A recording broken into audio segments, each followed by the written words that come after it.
So friends, problems ఏంటి అని చూస్తున్నట్లయితే, ప్రాబ్లమ్స్ ఏంటి ఇక్కడ దీంట్లో మనం గమనించినట్లయితే, మనీ అనేది పెద్ద ప్రాబ్లం అండి. ఎవరికైనా సరే, వ్యక్తి కానీ, సంస్థ కానీ, లేదంటే ఒక స్టేట్ కానీ, ఒక దేశం కానీ, దేనికైనా అవసరమైంది మనీ. ఒక దేశ అభివృద్ధికి అవసరమైనవి కూడా మనీయే కదా. సో ఇక్కడ మనం తెలంగాణ నుంచి మనం విడిపోయిన తర్వాత, ఏపీ అనేది తెలంగాణ నుంచి విడిపోయిన తర్వాత, ఏదో రఫ్ డయాగ్రామ్, తెలంగాణ నుంచి విడిపోయిన తర్వాత మన పరిస్థితి ఎలా అయిపోయిందంటే, హైదరాబాద్ అనేది క్యాపిటల్గా ఉండేది. హైదరాబాద్ మనకి మెయిన్. హైదరాబాద్లోనే సంస్థలు, పరిశ్రమలు, రెవెన్యూ అంతా హైదరాబాద్కే. హైదరాబాద్లోనే మెయిన్ మనకి సంస్థలు, రెవెన్యూ, పరిశ్రమలు. ఇప్పుడు చెప్పండి ఒక విషయం, గవర్నమెంట్ మనీ ఏ సెక్టర్ నుంచి వస్తుందండి? ఎక్కువగా గవర్నమెంట్కి మనీ అనేది ఏ సెక్టర్ నుంచి వస్తుంది? ట్యాక్స్ రూపంలోనే కదా వస్తుంది. ట్యాక్స్ అనేవి అగ్రికల్చర్ సెక్టర్ ఇస్తుందా? ఇండస్ట్రీ ఇస్తుందా? సర్వీస్ సెక్టర్ ఇస్తుందా? అగ్రికల్చర్ నుంచి చాలా చాలా తక్కువ వస్తాయండి ట్యాక్సెస్ అనేవి. అసలు రేర్, అసలు అగ్రికల్చర్ నుంచి చాలా తక్కువ. Service sector and industry sector నుంచి మనకి ట్యాక్సెస్ అనేవి చాలా ఎక్కువలో వస్తాయి. సో ఆ రకంగా మనం చూసుకుంటే, ఇప్పుడు అమరావతి మనకి రాజధానిగా ఇంకా మనం నిర్ణయించుకున్నాం. అమరావతిని కొంత మనం డెవలప్ చేద్దామని చెప్పేసి తీరా చూసిన తర్వాత ఇంకా రాజకీయ అనిశ్చిత వల్ల అమరావతి పూర్తిగా డెవలప్ అనేది కాలేకపోయింది. సో దీనివల్ల ఏంటంటే, దానిలో సంస్థలు లేవు, పరిశ్రమలు లేవు, రెవెన్యూ ఎలా వస్తుంది? రెవెన్యూ రావడం లేదు. అయితే ఇప్పుడు రెవెన్యూ రాలేకపోయింది, ట్యాక్సిబుల్ ఇన్కమ్ అనేది మనకి తక్కువైపోయింది. అంటే ట్యాక్స్ పే చేసే వాళ్ళు ఎవరు? Industry and service sector. ఈ రెండు కూడా ట్యాక్సిబుల్ ఇన్కమ్ ద్వారా వచ్చేది కదా. సో ఇవైతే లేకుండా పోయినాయి. దీనివల్ల గవర్నమెంట్కి ఏమైంది? వ్యాట్ కానీ, రిటర్న్స్ కానీ ఇవేం రాలేదు. జీడిపి అనేది ఎస్జిడిపి, స్టేట్, ఓకేనా, ఇది తగ్గిపోతుంది. కానీ ఇక్కడ ఏమైందంటే, ఒక పాయింట్, జీడిపి అనేది ప్రతి సంవత్సరం పెరుగుతుందండి. అది అగ్రికల్చర్ ప్రొడక్టివిటీ అనేది పెరగడం వల్ల జీడిపి పెరుగుతుంది. కానీ దీనిలో ట్యాక్స్ పేయర్స్ అనే వాళ్ళు తగ్గుతున్నారు. ఆ రకంగా మనకి జీడిపి అనేది తగ్గుతుంది. ట్యాక్స్ పేయర్స్ తగ్గి GDP every year పెరగడాన్ని tax Beyoncé అంటారు. ట్యాక్స్ బియాన్సీ అంటారు. ఇది ఎలా ఉంటుందంటే, ట్యాక్స్ బియాన్సీ అనేది ఒకటి కంటే ఎక్కువ ఉంటుందని ట్యాక్స్ బియాన్సీ అంటారు. క్లియర్ కదా ఇక్కడికి ఇది. నెక్స్ట్, ఇప్పుడు ఏమైంది? రాజధాని నిర్మాణం జరగలేదు. సో పరిశ్రమలన్నీ నెలకొల్పబడలేదు. మనకి రెవెన్యూ ఆదాయం తగ్గిపోయింది. రెవెన్యూ ఆదాయం తగ్గిపోతే ఆటోమేటిక్గా ఖర్చులు మానేలేం కదండి, ఖర్చు పెరుగుతుంది. ఈ రెండింటి యొక్క డిఫరెన్సే రెవెన్యూ డెఫిషియట్. ఇది మనకు పెరుగుతుంది. సో ఇప్పుడు మనము ఆదాయం పెంచుకునే మార్గాల గురించి ఆలోచించాలి. మనకి ఏ విధంగా ఆదాయం పెరుగుతుంది? ఈ హైదరాబాద్ నుంచి మనం విడిపోయిన తర్వాత మనకి ఏం లేవు, సంస్థలు లేవు, పరిశ్రమలు నెలకొల్పలేదు. సో ఈ ట్యాక్స్ ఏ విధంగా, ట్యాక్స్ పేయర్స్ పెరగడానికి రీజన్ ఏమిటి? Industry and service sector. ఈ రెండింటిని మనం డెవలప్ చేయాలి. సో ఇక్కడ ప్రాబ్లం ఏంటి? మనకి మనీ కావాలి. మనీకి మెయిన్ ఎలా వస్తాయి? ట్యాక్స్ ద్వారా వస్తుంది. ట్యాక్స్ అనేది ఇండస్ట్రీ అండ్ సర్వీస్ సెక్టర్ వల్ల వస్తాయి. సో ఈ రెండు మనం డెవలప్ చేసుకుంటే మనకి ఆదాయం వచ్చే మార్గం అనేది సులభతరం అవుతుంది. మన సొల్యూషన్ మనకు దొరుకుతుంది. సో ఇప్పుడు మనకి ఏం చేశారు? 2014లో ఆంధ్ర నుంచి తెలంగాణ విడిపోయినప్పుడు మనకు కొంతమంది కొన్ని ప్రామిసులు చేశారండి. 2014లో విడిపోయింది కదా. ఈ 4 ప్రామిసెస్ వచ్చాయి. ఏంటి? ఇందులోనే 14లోనే 14th ఫైనాన్స్ కమిషన్. నెక్స్ట్, అప్పుడు ప్రధాని ఎవరు? మన్మోహన్ సింగ్ గారు కొన్ని వాగ్దానాలు చేశారు మన కోసం. నెక్స్ట్, ఏ ప్రకారం విడిపోయాం? AP reorganisation act. మీకు ఇది 2014లో మేము రీఆర్గనైజేషన్ చేస్తాము అని చెప్పి దీనికోసం ఒక చట్టం తీసుకొచ్చారు. దాని ప్రకారం నెక్స్ట్ ప్రణాళిక కాదు, సారీ, నీతి ఆయోగ్ యొక్క వైస్ ప్రెసిడెంట్ పనగారి, అతను కూడా మనకు ఒక ప్రామిస్ చేశారు. ఇతను కూడా. సో ఈ ప్రామిసెస్ ఏంటి అంటే మనం ఒకసారి చూసుకుందాం. 14th ఫైనాన్స్ కమిషన్ మనకి ఏం చెప్పిందంటే, 14th ఫైనాన్స్ కమిషన్ ఏం చెప్పింది? అరే బాబు, వీళ్ళ రెవెన్యూ డెఫిషియట్ అనేది బాగా పెరుగుతుంది, వీళ్ళకి ఆదాయం రావడం లేదు కదా, సో మనమే అది ఫిల్ చేయాలి అని చెప్పేసి 22,000 వరకు రెవెన్యూ, అంటే సుమారుగా రెవెన్యూ డెఫిషియట్ ఉంటుంది వీళ్ళది, అది మనం ఫుల్ఫిల్ చేద్దాము అని చెప్పి సెంట్రల్కి మీరు ఫుల్ఫిల్ చేయాలని చెప్పి చెప్పిందన్నమాట. అయితే ఓకే, మేము అది ఒప్పుకుంటారు కదా ఎవరైనా సరే, starting first year. So revenue deficit ఎంత అని అంచనా వేసింది ఫైనాన్స్ కమిషన్. అంచనా వేసిన తర్వాత దీనికి ఇంతకంటే ఎక్కువ ఖర్చు అయిందన్నమాట. ఎంత అయిందంటే దీనికి 3 రెట్లు ఎక్కువైంది. ఖర్చు. రెవెన్యూ డెఫిషియట్ అని వచ్చిన తర్వాత ఇందులో 1/3 ఇస్తామని చెప్పింది కదా, 1/3 సెంట్రల్ గవర్నమెంట్ ఇవ్వగా మిగిలిన రిమైనింగ్ పార్ట్ 2/3 అనేది స్టేట్ భరించాల్సి వచ్చింది. ఓకేనా, క్లియర్. అయితే మనకున్న ప్రాబ్లమ్స్లో ఇవి కావు అన్నట్టు. ఇప్పుడు ఆదాయం లేదు అంటే ఇంకా మనకు ఆల్రెడీ విడిపోయినప్పుడు, ఏ ఫ్యామిలీ విడిపోయినా సరే అప్పులు పంచుకుంటారు, ఆస్తులు పంచుకుంటారు కదా. అలాగే సేమ్ మనము తెలంగాణ విడిపోయినప్పుడు అప్పులనేమో, మీకు జనాలు ఎక్కువ ఉన్నారు కదా, సంపాదించే వాళ్ళు ఎక్కువ ఉన్నారు కదా, సో అప్పులు కూడా మీరు జనాభా ఆధారంగానే విడదీయాలి అని చెప్పి 58% అప్పులను మనకి ఇచ్చారు. దేని పరంగా బేస్ చేసుకొని? పాపులేషన్ బేస్ చేసుకొని. అలానే సేమ్ ఆస్తులు ఉన్నాయి కదా మనకి, ప్రాంతీయంగా విడదీశారు. ప్రాంతీయంగా విడదీసినప్పుడు హైదరాబాద్ ఎక్కడ ఉందండి? రెవెన్యూ వచ్చే ఆదాయం మొత్తం హైదరాబాద్ అని చెప్పుకున్నాం. హైదరాబాద్ అనేది తెలంగాణకి వెళ్ళడం, వాళ్ళకేమో ఆస్తులు పెరిగాయి, మనకేమో అప్పులు పెరిగాయి, మనకు ఆస్తులు తగ్గాయి, అప్పులు పెరిగాయి. ఈ విధంగా మనకు 58% అప్పులు ఉన్నాయి. ఈ రెవెన్యూ డెఫిషిట్ అనేది ఉన్నది. అంటే 1/3 సెంట్రల్ ఇచ్చింది, 2/3 వచ్చేసి స్టేట్ పైన భారం పడింది. సో ఇక్కడ అప్పులు, రెవెన్యూ డెఫిషిట్. నెక్స్ట్ వచ్చేసి ఆదాయాన్ని పెంచుకోవడానికి అవకాశం ఏ విధంగా ఉంది అంటే సంస్థల్ని, పరిశ్రమల్ని డెవలప్ చేయాలని చెప్పేసి అనుకున్నాం మనం. ఈ పరిశ్రమలు, సంస్థల్ని డెవలప్ చేయడానికి కూడా మనకి ఖర్చు అవుతుంది కదా, దాన్ని భరించాలి. ఇవన్నిటికి కూడా మనకి మనీ అనేది అవసరం ఉంటుంది. సో మొత్తం దీని చుట్టూ తిరుగుతుంది. ఇక్కడ మన్మోహన్ సింగ్ గారు కూడా పార్లమెంట్ సాక్షిగా కొన్ని వాగ్దానాలు చేశారు. అతను వాగ్దానాలు నిలబెట్టుకోలేకపోయారు. 14th ఫైనాన్స్ కమిషన్ ఏదైతే చెప్పిందో ఇవి. నెక్స్ట్ మనకేంటంటే ఆకర్షణీయంగా లోకల్లో కానీ, నెక్స్ట్ అర్బన్ ఏరియా కానీ డెవలప్ అవ్వాలంటే కొన్ని ఇన్వెస్టర్స్ ఉంటారు కదా కొంతమంది, వాళ్ళని మనం ఆకర్షించే విధంగా కొన్ని గ్రాంట్స్ అనేవి సెంట్రల్ గవర్నమెంట్, స్టేట్ గవర్నమెంట్ కల్పించాలి అని చెప్పి 14th ఫైనాన్స్ కమిషన్ చెప్పిందన్నమాట. ఆ టైంలో 14th ఫైనాన్స్ కమిషన్ చెప్పిన తర్వాత నెక్స్ట్ 15th ఫైనాన్స్ కమిషన్ వచ్చింది. ఇప్పుడు 15th ఫైనాన్స్ కమిషన్ మాట వింటారా, 14th వింటారా అంటే 15th వచ్చింది కాబట్టి కొత్తగా ఏది వచ్చిందో దాని మాట వినాలి. దీనివల్ల మనం నష్టపోయాం. మన్మోహన్ సింగ్ వాగ్దానాలు పార్లమెంట్కే వదిలేసాం. అతని వాగ్దానాలాగే మిగిలిపోయి. నీతి ఆయోగ్ పనిగారి అతను ఇచ్చిన వాగ్దానాలు కూడా అలానే మిగిలిపోయి. ఇతను ఏమైనా వాగ్దానాలు ఇచ్చారంటే యాక్చువల్లీ ఏపీ రీఆర్గనైజేషన్ యాక్ట్ ప్రకారం 2014లో కొన్ని వాగ్దానాలు అయితే జరిగినాయి. ఆ యాక్ట్ ప్రకారం ఏం చేశారంటే 7 జిల్లాలకు ప్రత్యేకంగా అభివృద్ధి చేస్తామని చెప్పారు.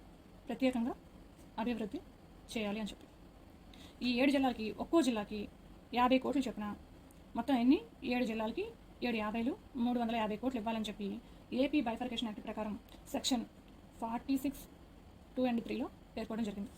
అయితే పనిగారి గారు ఏమన్నారంటే ఇక్కడ మీరు 50 years ఇస్తే కాదు, ఒక్కొక్క జిల్లాకి 300 కోట్లు ఇవ్వాలి మీరు, అప్పుడే ఆ జిల్లాల యొక్క అభివృద్ధి అనేది జరుగుతుంది అని చెప్పి పనిగారి గారు చెప్పారు. కానీ ఇది నెరవేరిందా? ఇది నెరవేరలేదు. నెక్స్ట్ రీఆర్గనైజేషన్ యాక్ట్ ప్రకారం చూసుకుంటే రీఆర్గనైజేషన్ యాక్ట్ ప్రకారం సెక్షన్ 90 ప్రకారం ఏంటంటే నేషనల్ ప్రాజెక్టుగా పోలవరం ప్రాజెక్ట్ని అభివృద్ధి చేయాలి. అలాగే సెక్షన్ 93 ప్రకారం సంస్థలు, పరిశ్రమలు అభివృద్ధి చేయాలి.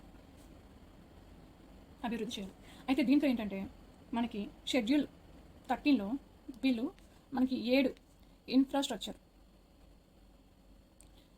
డెవలప్మెంట్ ప్రోగ్రామ్స్ని చేయాల్సి ఉంటుంది. దీనిలో వీళ్ళు ఏం చేశారంటే 3 ఇనిషియల్గా స్టార్ట్ చేశారు. ఇంకొక 5 అసలు ఇంప్లిమెంట్ చేయడానికి కూడా ముందుకు రాలేదు. ఇందులో ఫస్ట్ ఏంటంటే ఆల్రెడీ ఉన్నవేనండి. వీళ్ళు ఏం కొత్తగా అంటే దీనిలో స్టార్ట్ చేశారంటే ఏంటంటే విశాఖ, విజయవాడ, నెక్స్ట్ తిరుపతి ఎయిర్పోర్ట్స్ ఉన్నాయి కదా ఆల్రెడీ మనకి. దీంట్లో వీటిని నేషనల్ లెవెల్లో ఎయిర్పోర్ట్స్ మార్చాలి. 7 years అయింది. ఇప్పటికీ కూడా జస్ట్ ఆల్రెడీ ఉన్నవే, కొత్తగా ఏం మార్చడానికంటే డెవలప్ చేయాలంతే. వాటిని కూడా వీళ్ళు జస్ట్ ఇనిషియల్గా స్టార్ట్ చేశారు అంతే, ఇంకా అయిపోయింది అక్కడ. నెక్స్ట్ వైజాగ్ టు చెన్నై పారిశ్రామిక కారిడార్ ఏర్పాటు. నెక్స్ట్ థర్డ్ వన్ వచ్చేసి కొత్తగా మీరు రాజధాని ఏర్పాటు చేసుకున్నట్లయితే రాజధానికి నెక్స్ట్ ఇతర ప్రాంతాలకు, అభివృద్ధి ప్రాంతాలకు మరి రోడ్ కనెక్టివిటీ కానీ, రైలు కనెక్టివిటీ కానీ మేము అభివృద్ధి చేస్తామని చెప్పి అన్నారు. అయితే అసలు కొత్తగా రాజధాని బిల్లు ఏర్పాటు చేసుకోవడానికి ఇప్పటికీ నిర్ణయించుకోలేదు. ఇప్పుడు ఈ కనెక్టివిటీ ఎలా పెరుగుతుంది, ఇవన్నీ ఎలా ఏర్పాటు చేస్తారన్న విషయం ఇంకా అందుకనే మనకి ఇప్పుడు రాజధాని నిర్మాణం పైన క్లారిటీ లేనప్పుడు మేము ఎలా కనెక్టివిటీ చేస్తామని చెప్పి వాళ్ళు అక్కడ ఆగిపోయారండి. నెక్స్ట్ ఇవి 3. నెక్స్ట్ ఇందులో వచ్చేసరికి పోర్ట్ అండి, దుగ్గిరాజపట్నం. ఈ పోర్ట్ కూడా వీళ్ళు ఇంకా స్టార్ట్ చేయలేదు. స్టీల్ ప్లాంట్ ఇన్ కడప, ఇది కొంచెం ఏదో స్టార్ట్ అయింది అని చెప్పేసి అనుకోవటం అంతేని. న్యూ రైల్వే జోను, ఆ మధ్య విశాఖపట్నం న్యూ రైల్వే జోన్ కోసం చాలా ఉంది, తర్వాత సరే అయిపోయింది, ఇంకా కరోనా వచ్చింది కదా, ఇంకా అది కూడా close. Next VSKP Visakhapatnam to Vijayawada. ఈ Visakhapatnam to Vijayawada metro rail కోసం అండి, వయా గుంటూరు దాని పెనాల మీదుగా. Next greenfield oil refinery and petrochemical complex, దీన్ని ఏర్పాటు చేయాలని చెప్పేసి. ఇవేంటి షెడ్యూల్ 13 ప్రకారం ఈ 8ని డెవలప్ చేయాలి. వీటితో పాటు కొన్ని సంస్థలు, ఏంటి సంస్థలు, ఎడ్యుకేషనల్ పరంగా ఏమైనా ఇన్స్టిట్యూట్స్ ఏమున్నాయి అని చెప్పేసి ఎడ్యుకేషనల్ ఇన్స్టిట్యూట్స్ కోసం అని చెప్పి వీళ్ళు తిరుపతి ఐఐటి తిరుపతిలో, నెక్స్ట్ ఐజర్ ఈ రెండింటిని ఏర్పాటు చేయాలని. నెక్స్ట్ ఎయిమ్స్ వచ్చేసి మంగళగిరిలో, ఐఐఎం విశాఖలో, ఎన్ఐటి తాడేపల్లి కూడా. నెక్స్ట్ ఒక సెంట్రల్ యూనివర్సిటీ, నెక్స్ట్ ఒక ట్రైబల్ యూనివర్సిటీ. వీటిని నెలకొల్పాలి అని చెప్పి చెప్పడం జరిగింది. అయితే వీళ్ళు ఇచ్చిన వాగ్దానాలు ఏవి నెరవేర్చలేదండి, ఇవేం జరగలేదు. నెక్స్ట్ ఇవన్నీ జరగలేదు కాదు కదా, ఇంకా సెంట్రల్ గవర్నమెంట్ మనకి ఏవైతే గ్రాంట్స్ ఇవ్వాలో అది కూడా వీళ్ళు ఇవ్వలేదండి. 2016లో మనం చూసుకున్నట్లయితే ప్రతిపాదిత అంటే కొంత బడ్జెట్ని ప్రతిపాదిస్తారు కదా, ఆ ప్రతిపాదిత బడ్జెట్ కంటే వీళ్ళు ఖర్చు చేసింది ఎంత అంటే 101% ఖర్చు చేశారు 2016లో. 2017లో చూసుకుంటే ప్రతిపాదిత బడ్జెట్ కంటే 7% తక్కువ ఖర్చు చేశారు. 100% ప్రతిపాదిత బడ్జెట్ అనుకుంటే దీనిలో 7% అని తక్కువ ఖర్చు పెట్టారు, అంటే 93% అయితే ఖర్చు పెట్టారు. 2018లో వీళ్ళు 100% ఖర్చు పెట్టాలి, కానీ 14% తక్కువ ఖర్చు పెట్టారు. 14% తక్కువ ఖర్చు పెట్టారు, అంటే 86%. 2019లో ఇక్కడ 16 అంటే 16, 17, 17, 18, 19, ఇక్కడ 20లో ఇక్కడ 100% ఖర్చు పెట్టాలి. వీళ్ళు ఇంకా ఒక 10 తగ్గించుకొని 24%, అంటే 76% ఖర్చు పెట్టారు. 2021లో 100%కి 17.5% ఖర్చు పెట్టి 82.5% తగ్గించుకొని 82.5% ఖర్చు చేయడం జరిగింది. ప్రతిపాదిత బడ్జెట్లో ప్రతి సంవత్సరం ఎందుకు ఇలా తగ్గిందండి? Because of only one reason, central government స్టేట్కి ఇవ్వాల్సిన గ్రాంట్స్ అనేవి ఇవ్వడం తగ్గించేసింది.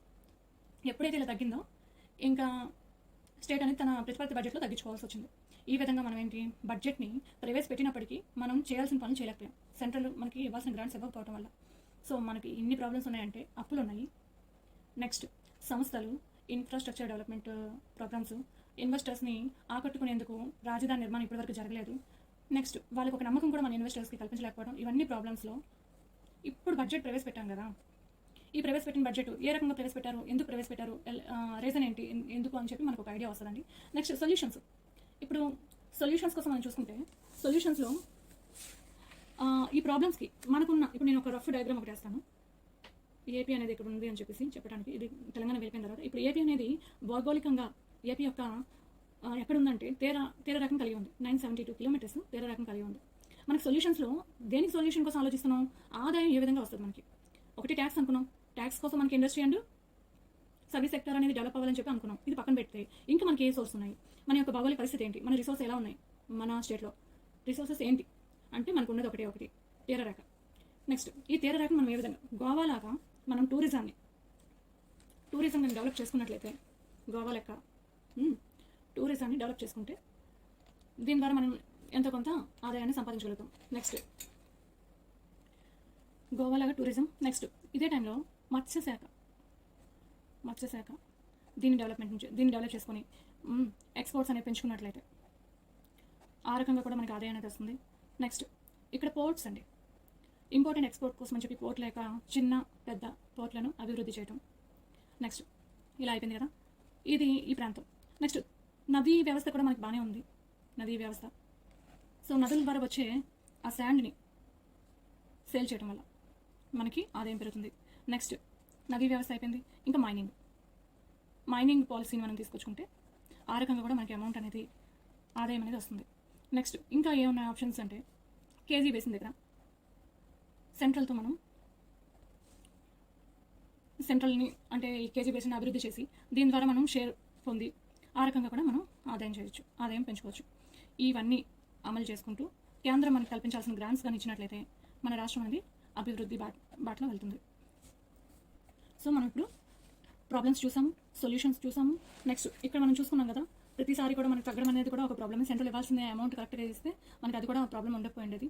నేచురల్గా వచ్చేవి సెంట్రల్ మనకు అవకాశం ఇవ్వకుండా ఇలా సెంట్రల్ ఇచ్చిన దాంతో మనం సర్దుకుపోవడం అనేది దీనివల్ల కూడా మనకు ప్రాబ్లమే. అయితే ప్రెసెంట్ ఇప్పుడు 100% ఎంత ప్రెసెంట్ బడ్జెట్లో ప్రతిపాదిత బడ్జెట్ ఎంత అంటే 2,29,779 కోట్లు ప్రెసెంట్ 21-22 ప్రెసెంట్ బడ్జెట్లో ప్రతిపాదిత బడ్జెట్ ఇది. ఇప్పుడు దీంట్లో వీళ్ళు సెంట్రల్ ఎంత ఇవ్వాలి, స్టేట్ ఎంత ఇవ్వాలి, ఎంత ఖర్చు పెడుతున్నారు, ఎంత పర్సెంటేజ్ దేనికోసం అన్ని ప్రతిదీ కూడా విత్ పై చార్ట్స్తోని మనం క్లియర్గా నెక్స్ట్ క్లాస్లో పార్ట్ 2 కంప్లీట్ చేసుకుందాం. ఏపీ బడ్జెట్ ఇంకా కంటిన్యూ అవుతూనే ఉంటుందండి. ప్రతిదీ అంటే అగ్రికల్చర్ సెక్టర్ ఎలా ఉంది, నెక్స్ట్ జనరల్ బడ్జెట్ ప్రవేశపెట్టారు కదా, చిల్డ్రన్స్ కోసం ఏం స్కీమ్స్ ఉన్నాయి, నెక్స్ట్ ఉమెన్స్ కోసం ఏం స్కీమ్స్ ఉన్నాయి, అవన్నీ క్లియర్గా నెక్స్ట్ పార్ట్ వైజ్ కంప్లీట్ చేద్దాం అండి. Thank you.